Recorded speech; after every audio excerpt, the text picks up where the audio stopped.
Good morning, everybody. My name is Dennis Hesseling. I work for ACER, the EU agency for the cooperation of energy regulators, based in Ljubljana as head of the gas department. I joined them 1 year ago, so I don't frankly believe personally that gas is not here to stay for at least the foreseeable future.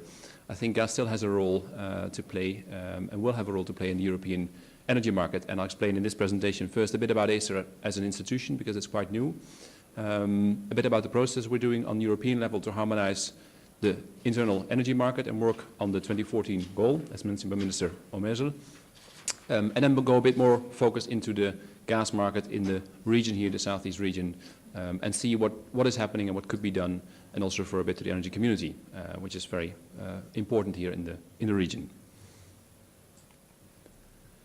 So just to start with ACER itself, for those who are not familiar with the institution, it was set up 3 years ago. With the purpose to assist all the national regulatory authorities, so the NRAs in each member state, each of the 28, and to coordinate their action. Because until that time we had 28 national regulatory authorities, 27, who would take decisions on an individual basis, but all of those individual decisions do not necessarily make up for a harmonized and well-functioning internal European energy market.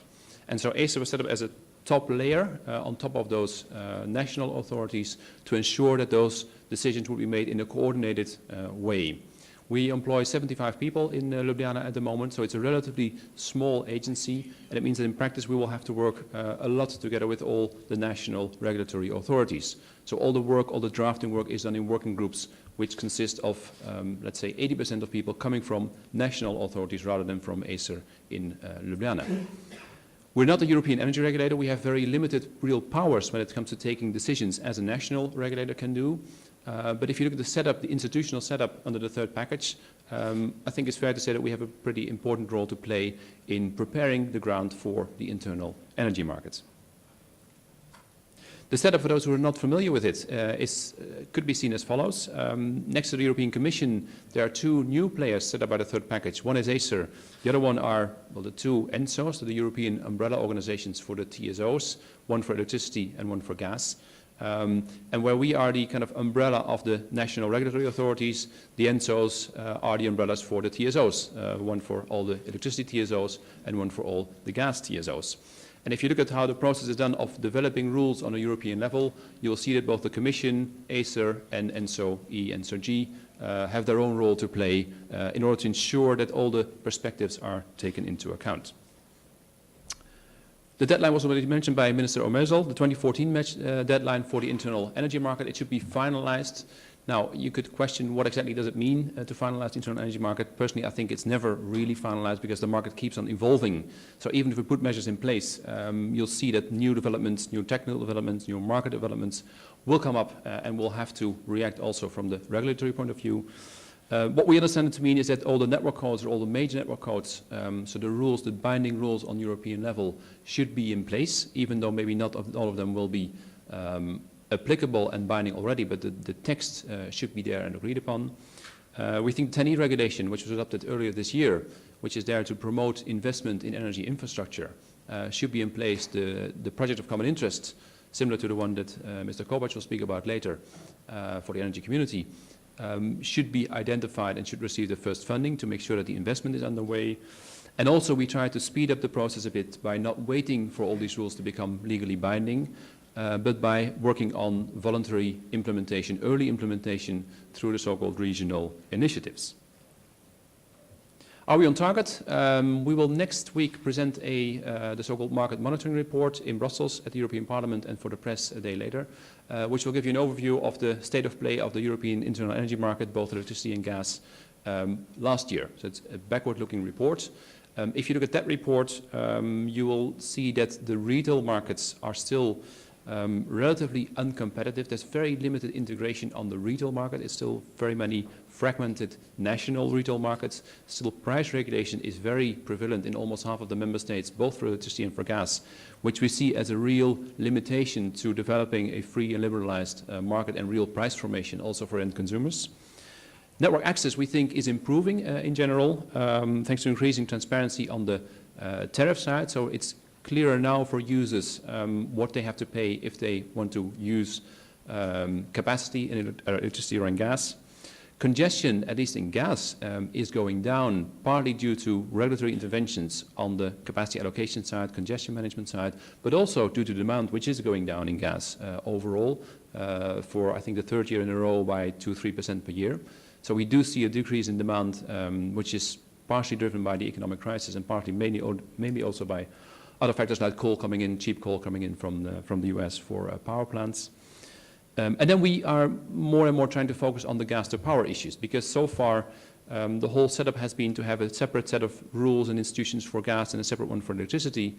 But there is, of course, a clear linkage also from the gas, especially from the gas side, to the electricity market. And if we speak about capacity mechanisms, they will have an impact on how the gas market can function. Anything happening to renewable support schemes has a very clear impact on gas-fired power plants and the offtake of gas in the network.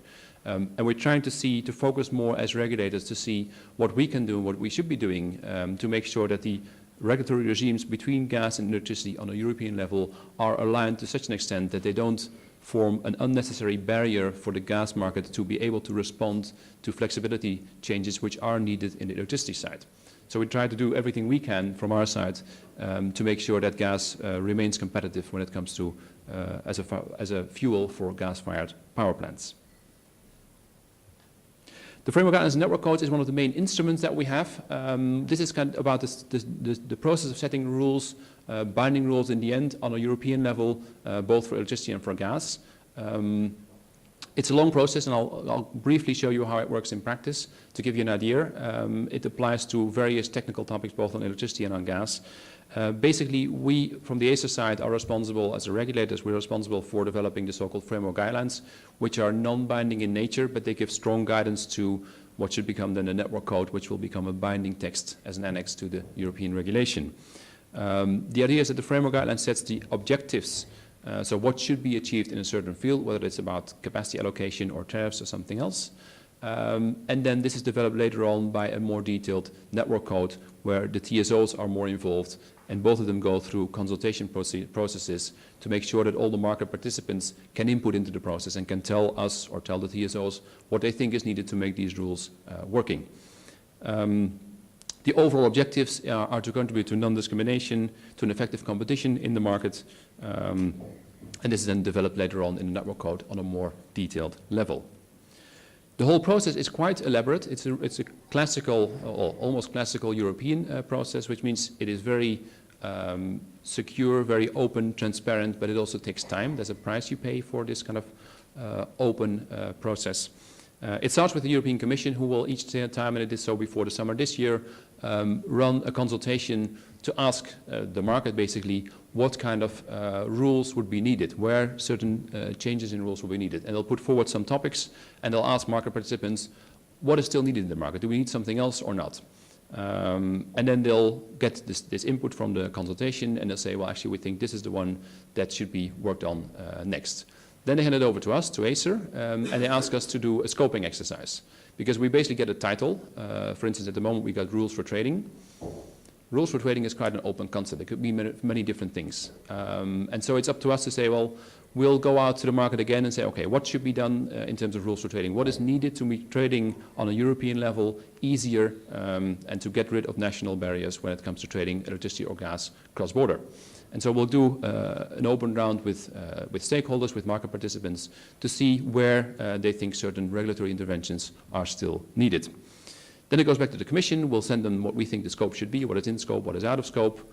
Then if the Commission agrees, they send it back to us again and ask us, they give us half a year to develop these framework guidelines. And they'll say you have half a year to develop a framework guideline, so guidance for the TSOs on what the rules should be on this particular topic, and this is the scope that you should cover.